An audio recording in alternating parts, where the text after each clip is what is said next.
Hello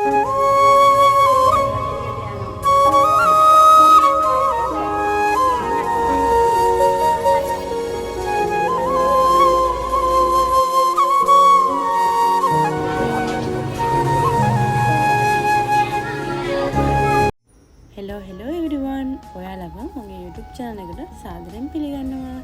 එහෙනම් අද යම මාත් එක්ක චූටි පැටවු ටිකකගේ අවුරුදු උත්සවයක් බලන්න. මේ ප්‍රී ස්කූල් එක නම් මම ළඟදී තමයි අඳුරගත්තේ. මෙතන ඉන්නේ මිස්ලා තුන්දෙනෙක්, හරිම කරුණාවන්ත මිස්ලා තුන්දෙනෙක්. මේ අවස්ථාවට සහභාගී වෙන්න ලැබීම මට ඇත්තටම මාර ග්‍රේට්ෆුල්. ඒ වගේම මම thank you කියනවා මේ මිස්ලා තුන්දෙනාට. මේ චූටි පැටවු ඔක්කොම හරිම දඟයි. ඒත් හරිම හුරතල්. එයාලට මේ අවුරුද්ද කියන්නේ මොකද්ද, අවුරුද්ද වෙන්නේ මොකද්ද කියලා කිසිම අදහසක් නැහැ. ඒත් අපේ සංස්කෘතිය, චාරිත්‍ර වාරිත්‍ර, අතීතයේ මිනිස්සු කරපු දේවල් අපි කියලා දෙන්න ඕනේ මේ ළමයින්ට. ඒක තමයි මේ මිස්ලා කරන්නේ. ඇත්තට මේ මිස්ලා තුන්දෙනා ඒ වගේම ළමයින්ගේ අම්මලා තාත්තලා ගොඩක් මහන්සි වෙලා මේවා කියලා දෙන්න ගොඩාක් උත්සාහ කරනවා.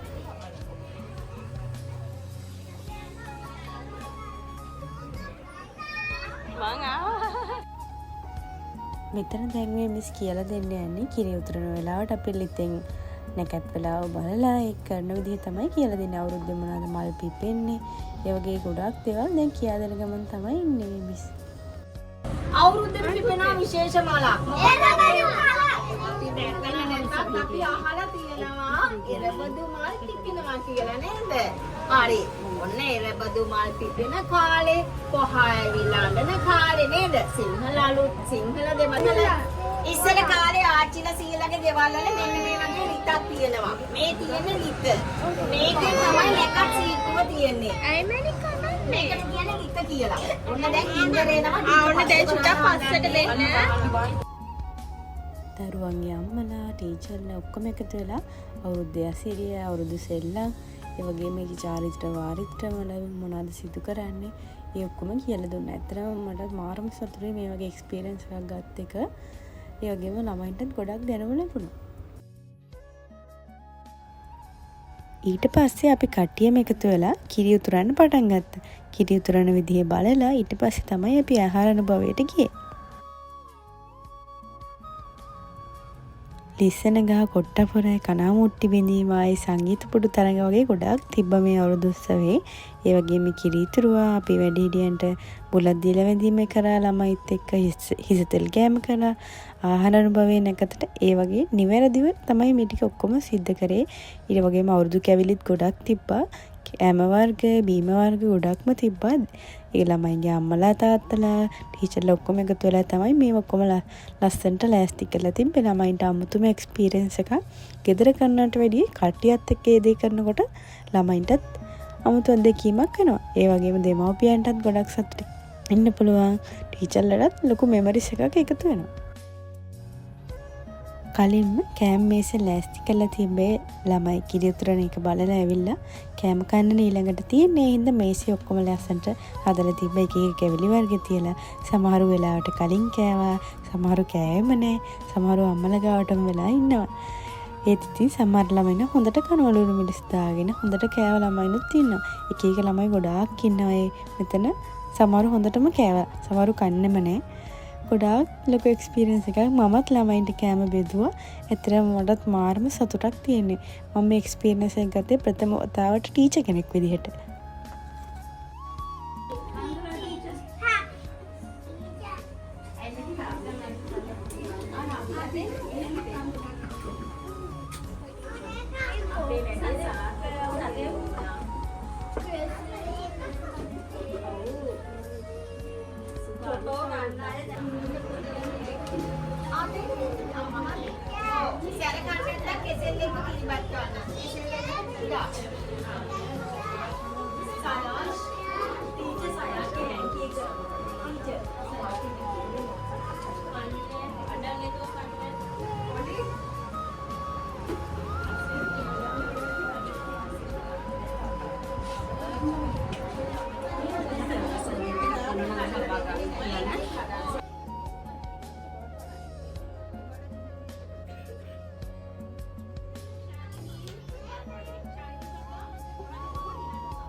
කෑම කාලා ඔක්කොම ඉවර වෙලා වැඩිහිටියන් වැඳීම චාරිත්‍රාත් කරා.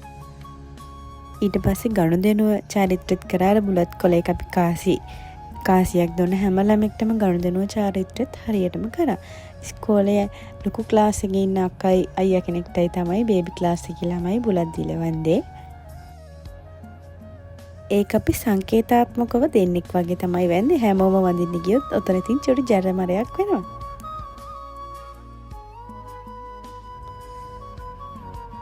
ගනුදෙනු චාරිත්‍රාත් ඉවර වෙලා කට්ටිය මෙතින් එළියට ගියා. එළිය පිට්ටනියේ ඊළඟට ඩාන්ස් දෙකක් තිබ්බා. ලොකු ක්ලාස් එකේ ළමයිනුයි චූටි බේබි ක්ලාස් එකේ ළමයින්ගෙත් පොඩි ඩාන්ස් එකක් තිබ්බා. ඒකත් බලමු එහෙනම්.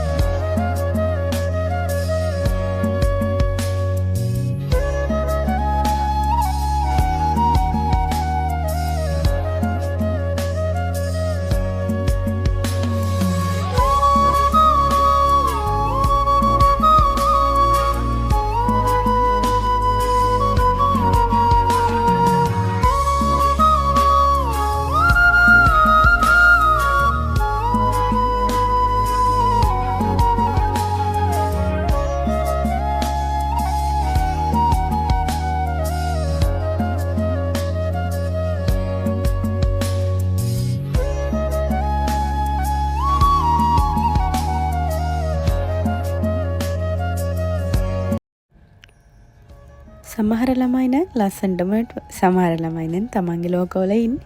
ඒගොල්ලන්ට කිසිම ගාණක් නැහැ අවුරුද්දේ මොකද්ද වෙන්නේ මෙතන මොකද්ද වෙන්නේ කියලා. ඊට පස්සේ කට්ටියත් එක්කම බේබි ක්ලාස් එකයි ලොකු ක්ලාස් එකේ අයියලා අක්කලා ටිකයි රබන් ගහන්න තමයි දැන් යන්නේ. රබන් කිව්වට ඉතින් ඒක අමුතුම බෙරයක් තමයි ගෙහුවේ. සමහරු රබානට ගැහුවා, සමහරු රබාන උඩ ඉඳගත්තා, සමහරු බිමට රබන් ගහුවා. ගොඩාක් දේවල් තියෙනවා. ඉතින් එක වෙනස්නේ. එක්කෙනෙක් ටීචර්ගේ ඇඟේ එල්ලෙනවා. ලොකු විකාරයක් කරලා අන්තිමට රබනුත් ගැහුවා.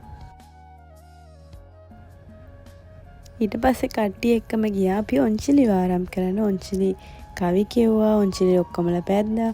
කොහොම හරි ඔක්කොම පැද්දා. ලොකු ක්ලාස් එකේ බේබි ක්ලාස් එකේ ඔක්කොම ඔන්චිලි පැද්දා.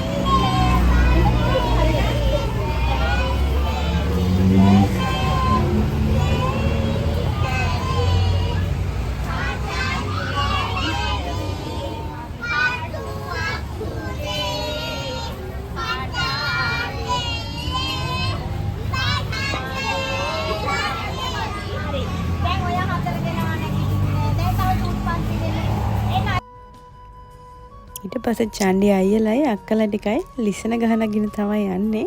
කොහොම හරි කොඩිය දෙන්නෙක් තුන් දෙනෙක්ම ගත්තා. අනිත් අය ගොඩක් අය උත්සාහ කරා. පොඩි ළමයි cheer කරා හැමෝටම හැම තමන්ගේ යාළුවන්ට. ඒතර මාරම එක්ස්පීරියන්ස් එකක් වගේ මාරම සතුටක් තියෙනවා. හිතට ඒ වගේ ළමයිත් එක්ක ඉන්නකොට ළමයි කාටවත් ඉරිසියා නැහැනේ.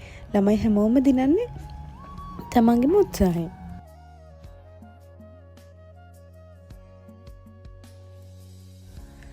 මෙතනදී මම කැමති මොන දෙයක් තමයි ළමයි මංගාවට ඇවිල්ලා ටීචර් අම්මා ඕනේ, ටීචර් වතුර ඕනේ, ටීචර් ඇඳුම් අඳලා දෙන්න වගේ අහිංසක ඉල්ලීම් ගොඩාක් මට කරා. ඒව මම ළමයින්ගේ හිත රිදෙන්නේ නැති විදිහට කතා කරලා ඒගොල්ලන්ගේ හිත හැදුවා. ඇත්තටම මට මාර්ම සතුටුයි. මේ ලෝකේ හැම දරුවෙක්ම ඉපදෙන්නේ අහිංසක විදිහටනේ. මේ ලෝකෙට එන්නේ හරිම අහිංසක විදිහට. තමන්ගේ අම්මා තාත්තාගේ තමන්ගේ පරිසරය නිසා තමයි ළමෙක් නපුරු වෙනවද, අහිංසක වෙනවද නැත්නම් ගුප්ත දරුවෙක් වෙනවද කියලා තීරණය වෙන්නේ. ඒ ඉන්න හැම ළමෙක්ටම හැම වෙලේම හිත හැදෙන විදිහට තමයි අපි දිරිමත් කරන්න ඕනේ. ඒ වගේ මේගොල්ලෝ තරංගයකට, නැටුමකට, සින්දුවක් කියනකොට උනොත් ඒගොල්ලෝම ධෛර්යමත් තමයි කරන්න ඕනේ. ඔයාට පුළුවන්, ඔයා දක්ෂයි, ඒ වගේව කියන්න ඕනේ. නැත්තම් එයා අධෛර්යමත් වුණොත් එයා කවදා හරි වැඩිහිටියෙක් වුණ දවසකටත් එයා ඒ මානසිකව වැටිලා තමයි ඉන්නේ. එයා හිතන් ඉන්නේ මට තාම බෑ කියලා. ඒ හින්දා පොඩි කාලේ ඉඳන් තමයි අපි ළමයිගේ හිත හදන්න ඕනේ. අවුරුදු 3-5 කියන්නේ කොහොමත් 85ක් වගේ ළමයින්ගේ මොලේ වර්ධනය වෙන අවධියක්.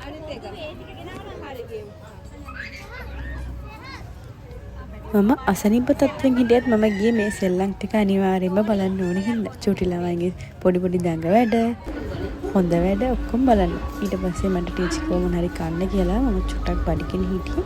මමත් ගිහිල්ලා කෑවා. ඒ කෑමත් මාරම රසයි. ඊට පස්සේ අපි ගියා කොට්ට පොර ගන්න. මෙතන කරපු හැම සෙල්ලමම අපි හැම ළමෙක්ටම කෙරෙව්වා. හැම ළමෙක්ටම ඒ එක්ස්පීරියන්ස් එක ලැබෙන්න ඕනේ. නැත්තම් එක ළමෙක්ට හරි මග ඇරුණොත් එයාට ඒක හිතට වදිනවා. අපි හිතුවේ නැතුණාට චූටිත් හරිම සංවේදී. අපි එයා දිහා බැලුවේ නැත්තම් අපි එයාට චුට්ටක් හරි කතා කරේ නැත්තම් එයා ඒක ලොකුවට හිතනවා. ඒ හින්දා අපි හැමෝටම මේ අවස්ථාව දුන්නා. හැමෝම අපි ගත්තා. මෙතන අපි හිතනට වඩා ගොඩාක් දක්ෂ දරුවෝ ඉන්නවා. ටීචර්ලා අහන හැම ප්‍රශ්නෙටම හරියට උත්තර දෙන ළමයි ඉන්නවා. තවත් පිරිසක් ඉන්නවා බිම් පෙරෙල්ලා අඬන ළමයිම ඉන්නවා. තවත් කට්ටියක් ඉන්නවා අම්මා ළඟටම වෙලා ඉන්නවා. තවත් කට්ටියක් ඉන්නවා එයාලගේ ලෝකවලම තමයි ඉන්නේ. මේ ඔක්කොම අපි එක්කව කරගෙන හරියට මේ ක්‍රියාකාරකම් කරන එක තමයි අපේ යුතුයකම වගේම අපි කරපු දේ. මෙතන ඉන්න ටීචර්ලා තුන්දෙනාම හරියට මහන්සි වෙලා හැමෝම යොමු කරගත්තා. අඬන ළමයි නලවලා අම්මගෙන් ගලවලා ගත්තා. අම්මලත් ඉන්න හින්දා ළමයි කැමති අම්මලා ගාවටම වෙලා ඉන්න. අම්මගෙන් ඈත් වෙලා එක එක ක්‍රියාකාරකම් වලට සහභාගී වෙන්න ඒගොල්ලෝ චුට්ටක් අකමැති. අම්මා ළඟට වෙලා ඉන්න තමයි ගොඩාක් අය කැමති. සමහර අය එකකටවත් ආවේ නැහැ. සමහර අය අන්තිම වෙනකොට සෙල්ලම් වලට ආවා.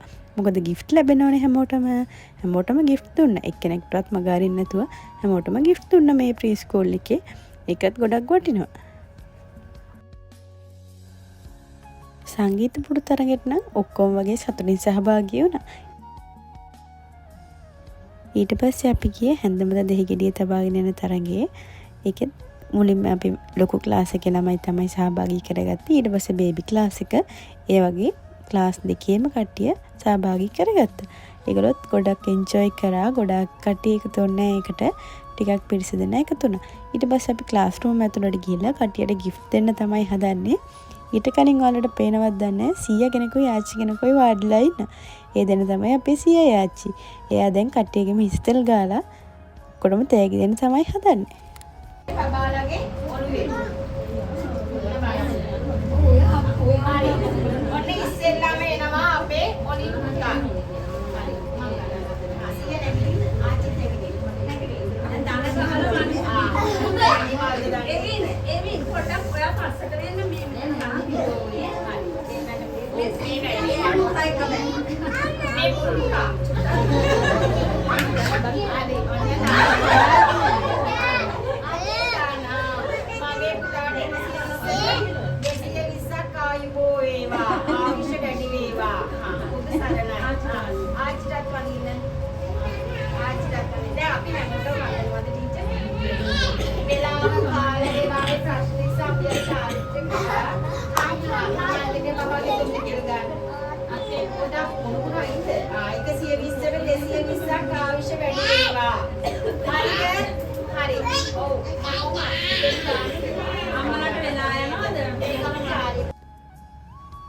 බබාලා ඔක්කොටම එක වගේම තෑගි ටිකයි ඒ වගේම කැවිලිත් දුන්නා මිස්ලා. ඉතුරු වෙච්ච කැවිලි ඔක්කොම හැමෝටම සමසමව බෙදලා දුන්නා.